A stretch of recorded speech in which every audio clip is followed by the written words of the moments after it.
welcome back to my YouTube channel. Kali ini kita akan bahas seputar apa saja ciri-ciri kesurupan. Orang yang kesurupan itu gejalanya bagaimana? Ini akan kita bahas dalam kesempatan kali ini.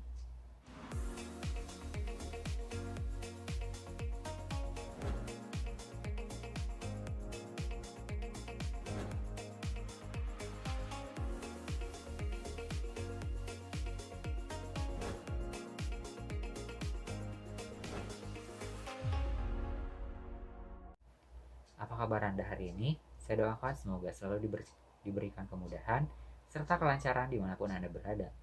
Untuk kesempatan kali ini, saya akan ingin berbagi seputar fenomena spiritual yang kita sebut dengan istilah kesurupan. Anda mungkin sudah cukup familiar dengan istilah ini. Kesurupan atau kerasukan ada istilah yang lazim kita gunakan untuk menerangkan suatu kondisi di mana seseorang dipercaya kemasukan atau dimasuki oleh roh makhluk halus. Tentu saja hal-hal semacam ini, kesurupan ini, tidak akan kita selesaikan semuanya sekali jalan. Kita akan mulai dulu dari ciri-cirinya kesurupan.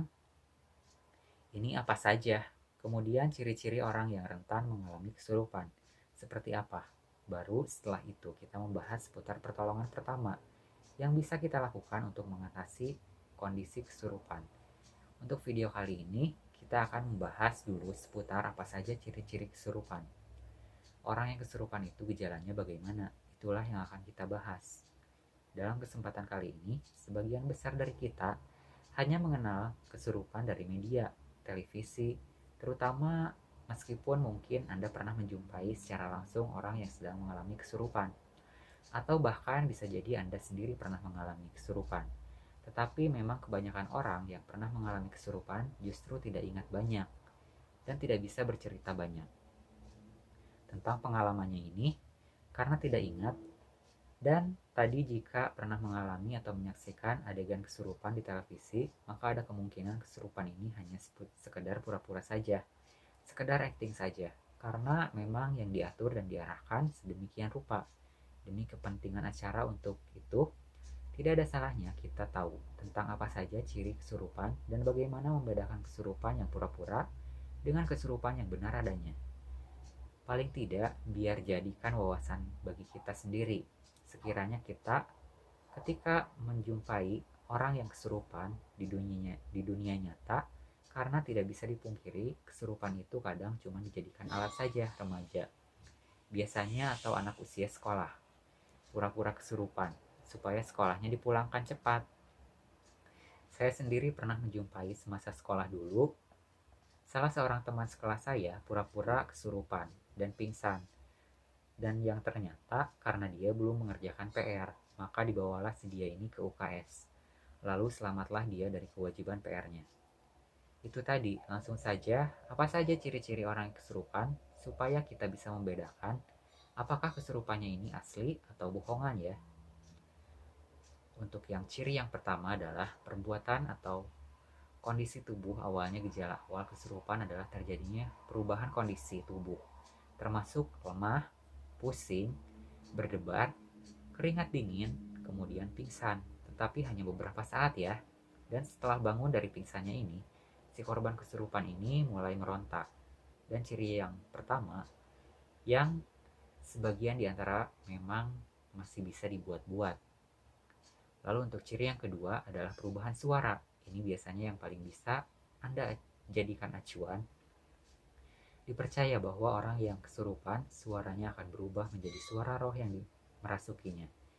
Kebanyakan akan berubah menjadi datar tanpa intonasi. Jika yang memasuki adalah roh perempuan, maka suaranya akan berubah menjadi perempuan. Meskipun mungkin yang kesurupan ini adalah bapak-bapak yang sehari-harinya bersuara berat. Dan sebaliknya, jika yang merasuki ini adalah roh laki-laki, maka suaranya akan berubah menjadi menyerupai seorang laki-laki. Lalu yang selanjutnya atau yang ketiga adalah korban kesurupan menjadi kebal, alias tidak dapat dilukai. Tetapi harap dicatat bahwa tidak semestinya cara ini Anda tes dengan sengaja. Janganlah orang kesurupan ini Anda pukul atau Anda lukai hanya untuk mengetahui apakah betul dia kesurupan atau tidak. Karena salah satu Anda malah melukai orang. Cara yang paling mudah untuk menguji ciri ketiga ini adalah dengan memotong rambut si korban yang kesurupan. Kalau memang dia kesurupan, maka besar kemungkinan rambutnya tidak akan putus. Kemudian ciri terakhir atau ciri keempat adalah bertambahnya kekuatan badan si korban. Kesurupan melebihi kekuatan fisik yang dia miliki. Biasanya bahkan melebihi nalar manusia kita tentang orang dengan perawakan fisik tersebut.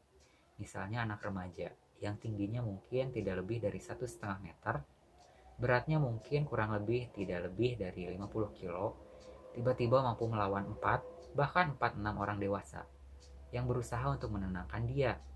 Hal ini disebabkan oleh bersatunya kekuatan orang yang kesurupan dengan kekuatan roh yang memasuki orang tersebut. Nantinya, setelah sadar dari kesurupan, si korban ini tentu saja akan merasa kelelahan karena tenaganya terkuras habis oleh makhluk tersebut.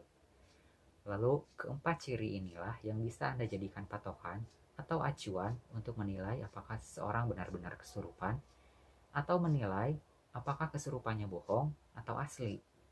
Harapan saya semoga menjadi wawasan, bermanfaat untuk Anda.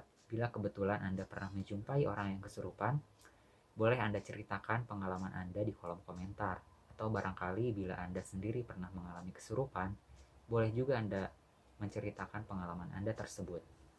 Siapa tahu bisa menjadi pembelajaran untuk kita bersama ya. Dari saya cukup sekian. Terima kasih banyak telah menyaksikan. Sampai jumpa di kesempatan selanjutnya dan salam rahayu.